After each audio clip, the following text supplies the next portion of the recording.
citoyen de la cité, toujours dans le cadre de rencontre avec des personnalités pour partager compréhension de société haïtienne et surtout dans le cadre de travail qu'il a fait, question écriture, etc. Je dis avec un plaisir pour rencontrer avec le professeur Jean-Hérol Camille pour discuter d'un document que l'il a à peine sorti, qui c'est l'occidentalité de l'haïtianité, contribution aux études de la culture haïtienne et essai d'anthropologie culturelle. Donc, ce texte, c'est nouveau ouvrage pour le joueur qui a pas signature mardi 18 mars 2025 là. Donc, c'est un plaisir pour nous recevoir pour le joueur autour de l'ouvrage pour discuter un peu de contenu. Donc, déjà, son texte qui prend en compte la réalité anthropologique haïtienne qui passait de histoire, construction même nation, parler de la famille, de la religion, la question des strates, etc. Donc, comment nous mimer, nous, de l'Occident. Donc, sans que nous pas rentrer dans une dynamique de construction réelle de l'haïtianité, mais nous garder nous à l'image de l'Occident. Bonjour Camille, bonjour, c'est un plaisir pour nous recevoir dans l'espace de citoyen de la cité. Son plaisir pour moi pour être reçu par le professeur Gédéon qui fait un travail colossal, un travail que Christophe t'a vraiment très content pour professeur Gédéon qui a fait travail ça. Et donc a dit que le professeur Gédéon a fait ça, Christophe t'a dit, Christophe renaîtra de ses cendres. Bien, merci pour M. Camille, une fois de plus, non seulement pour compliment et deuxièmement pour participation dans l'émission là. Donc, généralement, avant que nous entrions d'emblée dans la discussion sur le sujet, sur thématique, nous toujours avec de soins, avec personnalité pour dire qui est sérieux. Donc, on connaît aussi anthropologue, sociologue, de formation, professeur. Donc, on va dire un peu des mots pour M. Camille, c'est qui est. Bon, professeur Camille, né au Cap en 1955, aujourd'hui, il a 69 ans. Je fais études moins dans le Nord, particulièrement à l'école adventiste de Port-Margot, papa des pasteurs. Et ensuite, traversé Port-au-Prince, collège Notre-Dame, je fais secondaire. Ensuite, je traversé Port-au-Prince, je fais anthropologie, donc l'ethnologie, l'école d'ethnologie. Je fais 1 an de recherche systématique sur le terrain avec les agronomes de Salagnac, particulièrement les agroéconomistes. J'ai plusieurs professeurs qui viennent Sorbonne, viennent conformer recherche, orienter. Et nous avons sorti un livre en 1985, un livre sur l'agriculture dynamisme de l'agriculture en Haïti, et livre qui 3 tomes, et livre que me participé là-dedans, un tome que me participé là-dedans, les stratégies et logique sociale.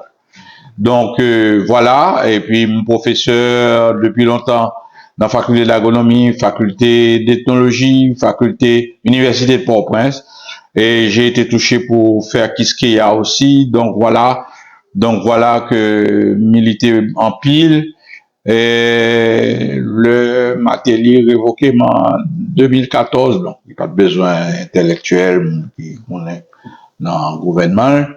Donc ensuite retrouvé un job en 2016 avec la BID, Banque interaméricaine de développement, dans un projet de pêche en direction de pêche de ministère de l'Agriculture. On fait 6 ans au CAI à travailler dans le pan de pêche, et heureusement la BID est bien content. C'est moi qui voulais aller, mais la BID est bien content que je arrêté toujours si me voulais. La BID est bien content de participation dans le projet ça. Bien, merci pour Camille, le parcours, un peu l'expérience et personnel est vraiment intéressant. Donc maintenant, pour ça qui concerne les sujets, donc on c'est anthropologue, ou c'est sociologue, en même temps ethnologue tout.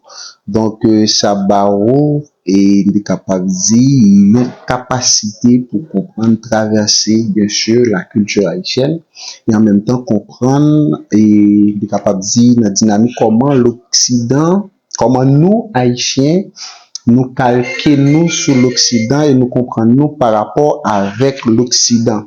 Donc, ouvrage ça, qui c'est l'occidentalité de l'haïtianité, donc comme essai d'anthropologie culturelle, l'inspiration pour jouer Camille, pour écrire texte ça, c'est qui ça? Bon, moi, merci bon Dieu qui te bon inspiration ça, parce que j'étais dans une période difficile alors que je divorcé. Et livre a monté dans la tête, bon, me dit, m'a écrit. Donc, on commence à écrire. Donc, faut me dire nous que je suis sous 7e livre. Donc, je commence à écrire sur téléphone, moi, dans la partie note, sur téléphone, moi, et puis, pour qu'on ait un titre livre là, même dit, je voulais écrire sur le fait que Haïtiens ont plus porté à occidentaux que Africains. L'Africain nous gagne pour noir, c'est vrai. Mais dans pile bagaille, parce que j'ai été avec Georges Balandier en doctorat, donc on fait jusqu'à 3e année, et 3 années doctorales moi avec Georges Balandier, qui est très connu en Afrique parce qu'il fait un pile recherche sur l'Afrique noire. Donc presque toute l'Afrique là, Mali, Côte d'Ivoire, Gabon, etc. Donc, et moi, j'ai participé dans une formation à la recherche en Afrique noire, qui est la FRAN. Donc, fréquenté quelques Africains à Paris. Donc, en pile bagaille que me lire, fait moins que nous pas vraiment, nous, après 200 ans, mes amis, nous perdu en pile de culture africaine.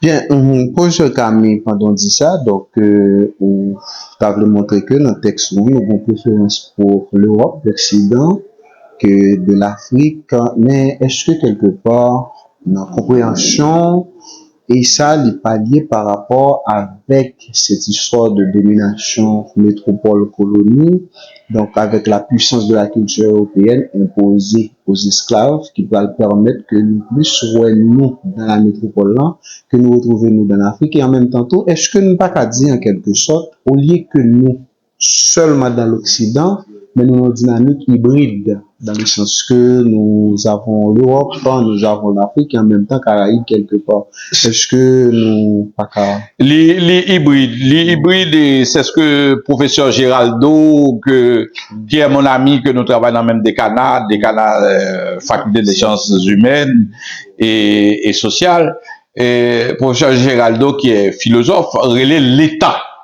l'État, c'est-à-dire que l'état actuel de notre être haïtien, de l'être haïtien.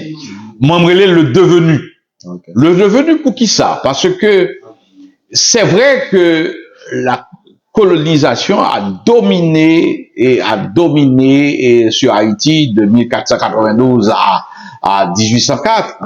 Mais les esclaves pas été vraiment fricotés avec colons. Pas vraiment. Il n'y avait pas de mélange entre les mœurs des colons et seuls les élites pouvaient, surtout les esclaves domestiques, avaient la possibilité de se frotter aux colons. Donc, on peut citer dans une certaine mesure Toussaint Louverture, même pas Dessalines. Dessalines a connu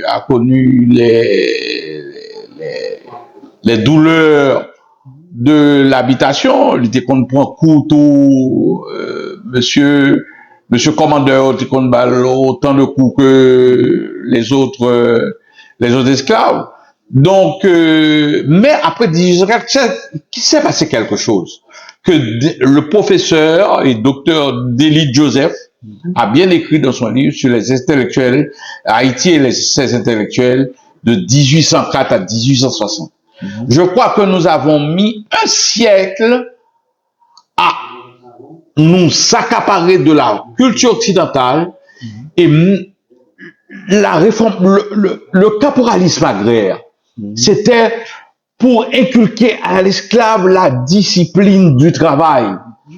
qu'il avait non pas en étant esclave, c'est-à-dire qu'il avait la discipline en étant esclave, mais qu'il pensait qu'il n'avait plus droit à cette discipline parce que, étant libéré en 1804, donc l'école laguée, tout le monde a fait affaire. C'est-à-dire, les libertés, on les dit, bon, tu travailles comme châtiment, comme un châtiment. C'était un châtiment, une douleur, un fardeau, et difficile à porter parce que ils étaient sous la férule du bâton, la férule d'une discipline qui n'était pas vraiment une discipline, un emprisonnement, un embrigadement des colons. Eh ben, justement, quand Toussaint Louverture, Dessalines, Christophe, et plus tard, dans une certaine mesure, Pétion ont voulu mettre cette férule, ce bras de fer à la disposition de la nouvelle nation, eh bien, les esclaves ont dû, dans une certaine mesure, marronner encore, ne pas aimer, mais avec le calpour à l'histoire agraire, ils apprenaient en même temps qu'ils sont libres et qu'ils travaillent pour une nation. C'est leur nation. Ils devaient ce dispositif politique tout à fait nouveau leur inculquait, leur insufflait un souffle de discipline, mais pas seulement une discipline, mais aussi une volonté d'appartenance à une nation et une discipline, une règle, des normes. Pour que cette nation puisse survivre, il fallait que des normes soient établies. Et tous les gouvernements, jusqu'à 1900, ces gouvernements travaillaient de 1804 à 1900. Ces gouvernements mettaient en place une série, avec les constitutions par exemple, qui changeaient de main en main, avec les appareils administratifs qui étaient dirigés plus ou moins par ceux qui possédaient la connaissance, et dans une certaine mesure, même pas par tous ceux qui possédaient la connaissance, même pas les illettrés, par les illettrés aussi, parce que dans une certaine mesure, vous savez bien que les généraux étaient qui formaient les administrations après 1804. Ces généraux-là ne savaient pas tous lire et écrire. Mais ils s'alignaient, ils appelaient ceux qui avaient la connaissance, les Naux, les Ardouins, les Fouchés, les Prévost, les Devaté. Tous ces gens-là, surtout dans le royaume de Christophe, tous ces gens-là, et plus tard Boyer, plus tard Pétion, tous ces gens-là, Thomas Madiou pour Pétion par exemple, tous ces gens-là formaient les cadres qui devaient mettre les jalons pour conduire la République vers ce qu'ils appelaient la civilité, qui nous donnait une culture, et cette culture qui débouchait une civilisation qui était la civilisation fondamentalement calquée sur l'Occident. On avait nos journaux, on avait nos constitutions, on avait adopté le fameux code Napoléon.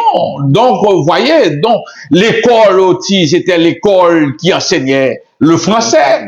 Donc, on avait culbuté le créole complètement. Et à cette époque-là, on disait qu'on parlait un patois. Donc, pas vraiment une langue, c'était pas vraiment une langue c'est plus tard dans les années 80, avec le fameux l'école linguistique, que l'on a, dans une certaine mesure, rapatrié le créole, et qu'on a rapatrié le créole à tel point qu'on l'a considéré comme une langue officielle, comme le français. Mais tous ces gouvernements de 1804 et même avant, avec Toussaint Louverture, hein, s'encadraient de gens lettrés qui faisaient leurs études particulièrement en France. Tous nos mulâtres là, qui faisaient le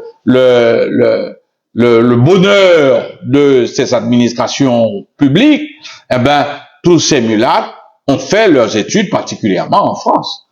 Bon, c'est-à-dire que, et selon eux-mêmes, ils ont dit que... Ça, c'est d'après le livre d'Élie de Joseph. Ok. Maintenant, et suivant eux-mêmes, c'est que nous, sommes capables de dire, nous posséder par la civilisation européenne, autrement dit de l'Occident, par rapport avec façon que nous concevons la société par nous plus penser vers l'Occident que l'Afrique, et que ce soit sur question religieuse, que ce soit sur question justice, que ce soit sur quel que soit ça, le droit, posséder le droit, oui. C'est-à-dire que c'est reproduction de l'Occident. De l'Occident.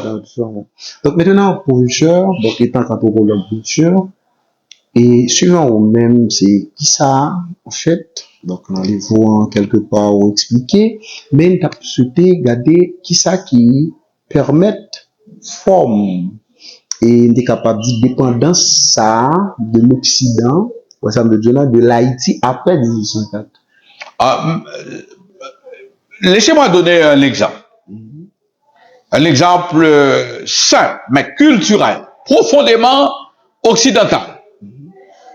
Vous avez en Afrique les esclaves qui vivaient dans les forêts, particulièrement, c'était pas organisé comme nous voyons les buildings du 20e siècle, du 19e, 20e siècle, 21e siècle. Donc, les esclaves, les Noirs étaient organisés dans les cahutes, dans les forêts, dans les cahutes, sous les arbres. Les villages aussi se regroupaient, comme on regroupait les formes de villages après 1804, les lacous que nous avions. Eh ben, qu'est-ce qui s'est passé? Eh ben, les esclaves, ils n'avaient pas le droit par exemple, je prends pour les repas, par exemple, les esclaves n'avaient pas le droit de s'asseoir à une table pour avoir des couverts, fourchette, cuillère, couteau pour manger, tout ça. Alors, nous n'allons pas dire peut-être, jusqu'à présent, il y a cette pratique africaine où on mange avec le doigt. Moi, je suis allé dans un repas chez une Française qui invitait les Africains à venir manger chez elle. Eh ben, elle servait, elle a fait l'Afrique un petit peu. Elle était dans mon école, dans l'école pratique des hautes études, en sciences sociales. Et son père était dans une certaine mesure un colon français en Afrique. Il exploitait de la mine de charbon. Eh bien, voilà que les Africains arrivent, eh bien, elle met de grands plats avec toute la nourriture là-dedans. Les Africains commençaient à séparer les repas avec une grande cuillère en bois. Et ensuite, ils commencent à séparer dans des assiettes, dans des plats. Et tout de suite après, ils commencent à manger avec les mains, avec les doigts. Donc, ce qui signifie que nous n'avions pas accès à fourchette, cuillère, couteau. Mais qu'est-ce qui est résulté dans la campagne haïtienne?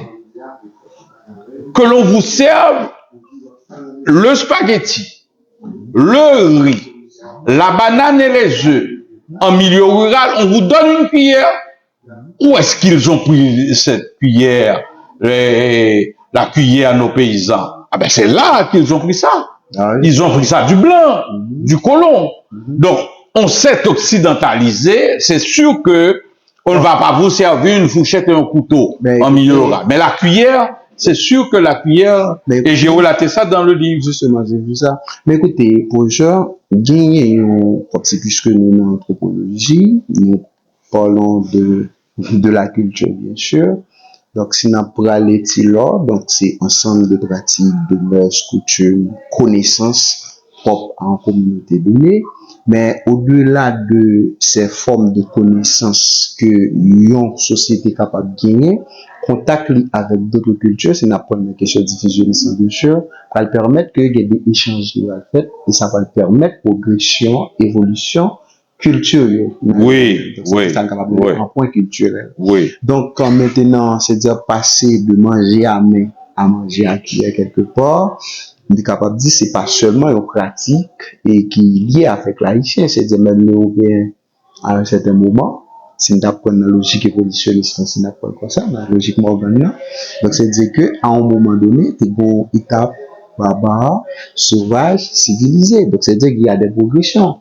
Donc mais ce qu'on a là, on est capable de dire c'est ça, on est capable de dire pratique ça, lui expliquer l'occidentalisation, autrement dit l'occidentalité, dans lui-même, ou du moins, est-ce que ça, comme un point, c'est pour un élément ajouté qui permet que culture en lui-même, living gagnant, et est capable de dire d'autres éléments qui permettent que il évolue dans lui-même. Bon, c'est un fait de civilisation. Alors, je voudrais pas rentrer dans les choses savantes, mais je voulais pas faire, mais je dois le dire. Il y a le construit et l'empirique. Yeah. L'empirique, c'est la moyenne de ce qui est commun. Le construit peut-être, le type construit peut être ramené à l'empirique. Mais le type construit peut venir de l'idéal recherché. Alors, l'idéal recherché, c'était ça que recherchaient nos ancêtres, les preux qui dirigeaient l'île. C'était l'idéal occidental. Mais le construit que je fais dans ma tête, le construit que j'ai dit ici, c'est retrouver à travers l'idéal ce qui est devenu, ce qu'est devenu cette culture au contact de la culture occidentale. Donc il y a une forte acculturation.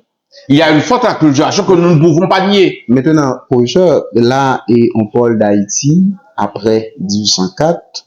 Donc, c'est-à-dire que c'est différent de Saint-Domingue, bien sûr. Donc, à partir de Saint-Domingue, là, donc on a 3 groupes unis. Pour ça me dit 3 groupes, c'est parce que d'abord, il y avait les Caribéens, même lorsque en grande partie exterminés par les Espagnols, on va avoir les Européens et ensuite les Africains. Donc, il va y avoir ce contact de 3 cultures, ok, que les Haïtiens, après 1804, ont gagné obligation, bien entendu, pour produire en culture à partir de ça, ils gagné. Même si ça a gagné, c'est ça qu'ils ont expérimenté durant de la colonisation. Donc maintenant, du coup, 3 produits, ça, c'est pour bailler en principe la culture haïtienne. La culture haïtienne, là, on voulait montrer que les plus penchés vers l'Occident que les penchés vers l'Afrique. Attention. Attention, n'oubliez pas l'histoire. Oui, justement. N'oubliez pas l'histoire. Nous ne pouvons pas d'un trait ni effacer 100 ans de recherche systématique. Le caporalisme agraire de nos dirigeants, c'est dit dans le livre de Delis Joseph, c'est recherché systématiquement à travers des anciens esclaves qui n'avaient ni droit, ni de respect pour la vie humaine, ni de règles pour vivre. Construire une nation à partir de ce qu'offraient d'autres nations qui, dans une certaine mesure, représentaient des gens disciplinés par rapport à des esclaves qui tout frais goûtaient de la liberté et il fallait les diriger vers une discipline parce que sinon ce serait la débandade. Bah justement, tout le monde ferait n'importe quoi.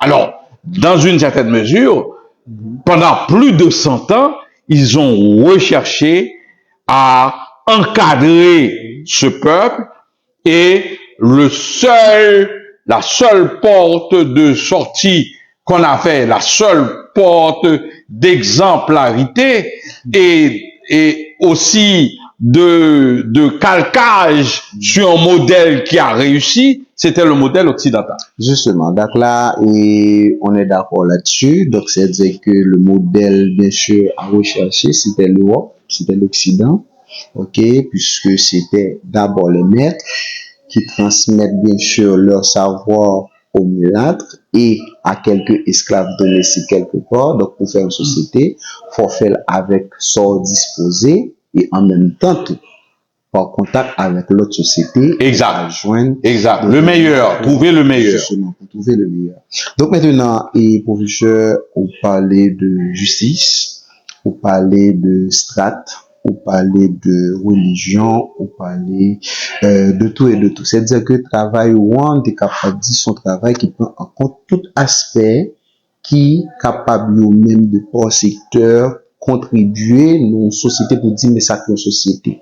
Et lecture là, il montrait en principe, c'est-à-dire que tout, presque tout, copié de l'Occident. Donc c'est-à-dire pour exprimer, est-ce que quelque part vous pensez que sans ce modèle, l'Occident, on aurait bien sûr sans le modèle de l'Afrique aussi, on aurait une culture haïtienne d'addition à ces modèles-là. Est-ce qu'on peut, écoutez, quand un enfant naît, qui est-ce qui l'imite? Le père, la mère, dans la maison. 1804, c'est une nouvelle naissance. Et les preux, nos héros, avaient conscience que c'était une nouvelle naissance. Et une nouvelle naissance, ça fait partir de balbutiements avant de savoir marcher et devenir un homme capable de prendre sa responsabilité et sa liberté. Non, mais là, il y a un problème, on parle d'une nouvelle naissance, la nouvelle naissance d'une nation, mais pas avec de nouveaux nés. Quand je dis c'est pas avec de nouveaux nés. C'est une nouvelle naissance aussi avec une nouvelle appréhension de la liberté. Parce que une nouvelle appréhension de la liberté, certes, mais avec qui? C'est avec déjà des mulâtres, ok? Et qui, bien entendu, quand on parle de l'occidentalisation occidentalisée, avec des anciens esclaves occidentalisés aussi, parce que c'est-à-dire que dans la colonisation, donc il n'y avait pas que, il y avait des pratiques de l'Occident.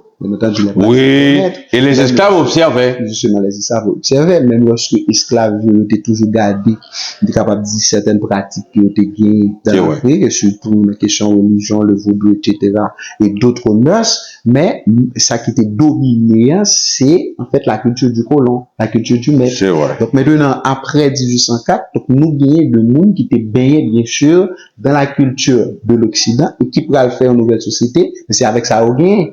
On ne donne que ce qu'on a. Donc maintenant, penser nouvelle société, ça, c'est penser avec déjà des pratiques partagées dans la colonisation, dans la colonie de Saint-Domingue, c'est-à-dire que nous avons pensé société. C'est-à-dire que, qu'on y a là, c'est des questions, c'est textes sont intéressants.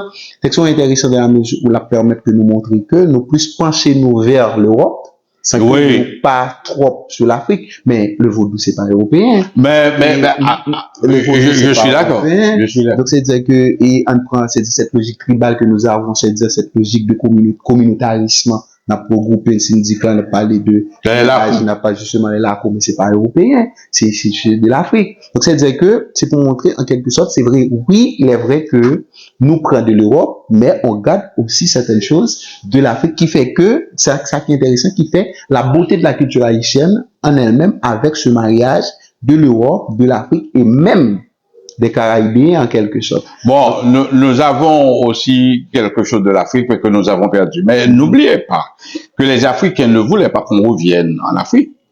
N'oubliez pas qu'on nous faisait passer, nous esclaves, dans un endroit spécial ou sous l'arbre de l'oubli.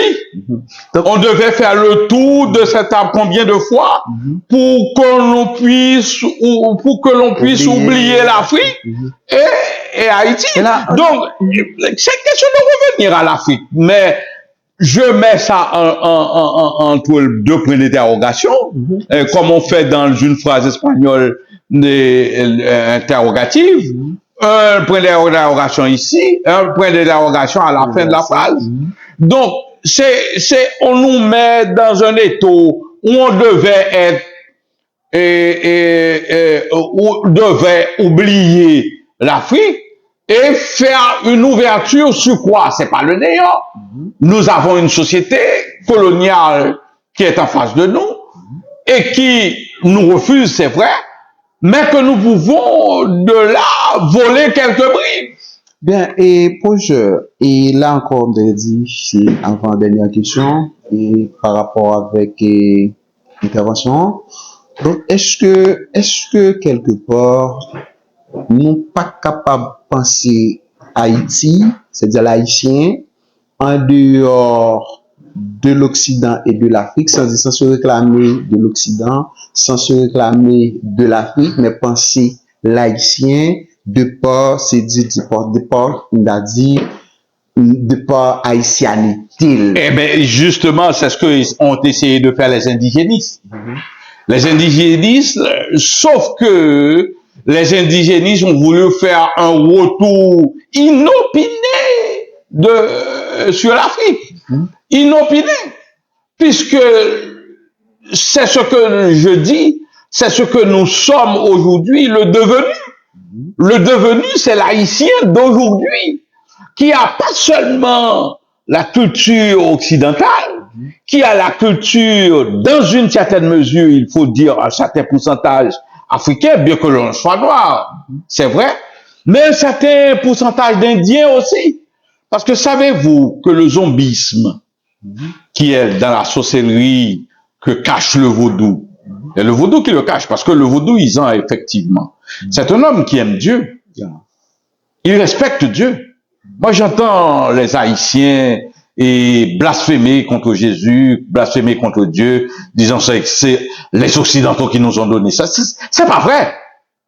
Non, le religieux vaudouisant, le vrai Ougan racine vaudou, respecte Dieu, respecte Jésus. Ben, ça parle de cette question de syncrétisme-là. Donc, respecte.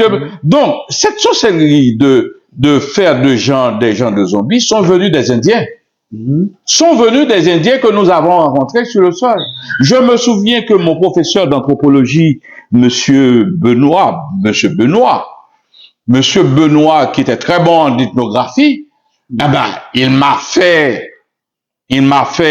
nous a fait voir une tête d'Indien recroquevillée qu'on a trouvé dans une grotte en Haïti, avec les cheveux sont encore là-dedans, les cheveux, les dents, tout ça, en miniature. Les Indiens avaient le secret de faire que la tête pouvait être réduite en un point, comme une balle de tennis. Et quand ils ont trouvé ça, je sais peut-être qu'ils ont mis ça maintenant dans le musée d'ethnologie, à bureau d'ethnologie, qu'ils l'ont ça maintenant, peut-être que Maître Benoît a fait cadeau a fait don de cette tête. Eh ben, c'est dire que c'est de là qu'il nous a expliqué comment, au contact des Indiens, nous avons eu le secret pour faire des gens devenir des zombies. Bien, et justement, c'est ça comme dit tout à l'heure. Donc, c'est dire que l'haïtianité, c'est cette culture hybride de l'Europe. Je suis d'accord. Et de la Caraïbe. Des Caraïbes. Donc, professeur, donc, c'est capable de dire, nous faire discussion autour de, nous pas prendre tout aspect, aux questions tourisme, etc. Donc, pour parler dans les fonds. Donc, c'est intéressant que nous inviter. Nous, bien sûr, venons acheter mardi. C'est l'occidentalité de l'haïtianité, contribution aux études de la culture haïtienne et c'est d'anthropologie culturelle. Donc, c'est M. Jean-Yves Camille qui lui-même qui fait des capables de dire une forme de travail ethnographique, c'est-à-dire comme ça, de la société haïtienne encore plus, de la culture haïtienne pour montrer comment et il est capable de dire cette culture-là et en bas, il est capable de dire l'email de la culture européenne sans que nous pas trop ouvrir nous de l'autre côté. C'est ça, c'est une culture mixée. Mixé, Mixée, nous devons l'accepter. bien sûr. Bien, Nous devons l'accepter. Projet Camille, c'était un plaisir. C'est notre devenu. C'est notre devenu. Projet Camille, c'est un plaisir pour nous recevoir dans l'espace là. Donc, c'est la première fois que nous espérons que on l'ait encore dans notre discussion. D'accord. Et sous Je vous en prie. sous